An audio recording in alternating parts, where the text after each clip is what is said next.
So 3 quick points. We are all going to be dealing with if somebody finds out you voted for Trump, they're going to call you an a-hole. They're going to raise, any ad hominem they can spew at you to make them virtue signal and bring their moral posturing to a higher level around their friends. 3 points we're going to go over really quick tonight to just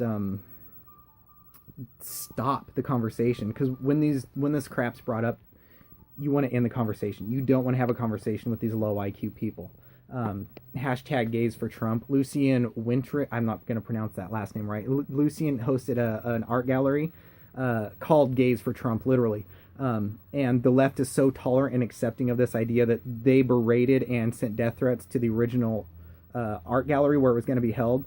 It got so bad that the art gallery told Lucian to take his art elsewhere, and he had to hold the art show at another gallery in New York. The Gays for Trump gallery still went on, but the left is going to tell you that the LGBTQO plus community has, I don't know, something to fear in Donald Trump. A man in the city of New York can't conduct business for 40 plus years without catering to everybody. Do a quick YouTube Caitlyn Jenner, Donald Trump. It's like TMZ caught up with him. It's really short. Caitlyn Jenner basically said Trump said Caitlyn can use whatever bathroom he or she wants. It's super quick. Stay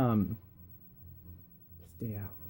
Secondly, on Good Morning America, they asked Trump about the transgender people using whatever bathroom, and Trump said he didn't care. They didn't air it, of course. It was only posted to the interwebs. But that's a pretty quick video to pull up. Really, the quickest way to just end the conversation about gays for Trump is Google Trump LGBT flag. After a Republican debate, Trump went over and grabbed the flag it said LGBT, probably plus, for Trump. Trump's been a big proponent and supporter of people living the lifestyle they want without government interference. Government interference is a leftist tactic. So that's pretty quick to get out of that conversation.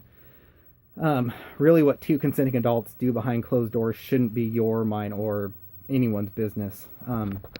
Speaking of consenting adults, the bus tape, the infamous Trump and the Bush dude on, I don't know, some EW show, the bus tape. Any edit your lefty friends have seen saw edits. They didn't watch the full clip. Like on Family Guy, the reason why they had to edit out this specific line is because it ruins their whole argument. If you watch the full video, Trump says something, I can't quote it directly because I've only seen the full video a couple times, but he says, they let you.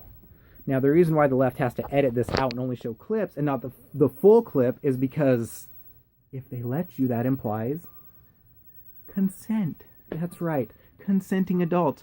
Who cares what happens behind closed doors? And if this is brought up in a group, and you know that girl that likes dirty talk, you just say, oh, now we don't like dirty talk? Huh? And just stare, oh, really? Now we like it when men talk dirty? And just kind of stare at her for that extra second just to kind of take the awkwardness off of you for disproving their whole narrative and kind of put it on her.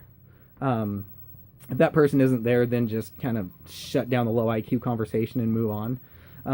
Thirdly, and this is my favorite one to disparage, Trump making fun of a disabled reporter. Trump did not make fun of a disabled reporter. I mean, yes, that's how Trump makes fun of people, including himself, the whole penguin movement. The reporter isn't disabled. The reporter does have a disability, but the reporter is not disabled. I am prone to blood clots. I have to take blood thinner so I don't die. My wife has spent her whole adult life working with autistic kids, helping them. Those kids are disabled. I have a disability. You know what the reporter's disability is? Right here. It's a non-formed hand. It's a cleft hand. That's a disability. He is not disabled. What you want to do is, when they bring this up, oh, Trump made fun of a disabled reporter. What's his disability? What makes the reporter disabled? Oh, well, they're not going to be able to answer it because they don't know. And that's when you get a picture of them. Just Google reporter Trump made fun of, go to images, and it's this. That's it. Really easy to shut down. Now, I've already run into this conversation with somebody, and they said they don't care. They still believe Trump was making fun of the disabled. So we went from Trump making fun of a disabled reporter to the man having a disability not being disabled to Trump making fun of people with disabilities. Again, it's leftist logic. It makes no sense. But you don't want to have conversations with these people. So the quickest way to shut them down is, before they can spew too many ad hominems, you punch them in the mouth. You say, look, you're ignorant, you're retarded, here's why, couple facts, and they're not going to want to follow the facts. Their minds are already set to conclusions, and we don't want to discuss people whose minds are set to conclusions. We want to have open and full dialogue, transparent dialogue, even with people on the left, the right, center, anarchists, whatever.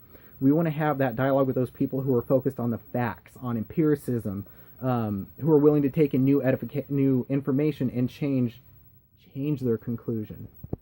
So remember, no online discussions, and don't talk to low IQ people.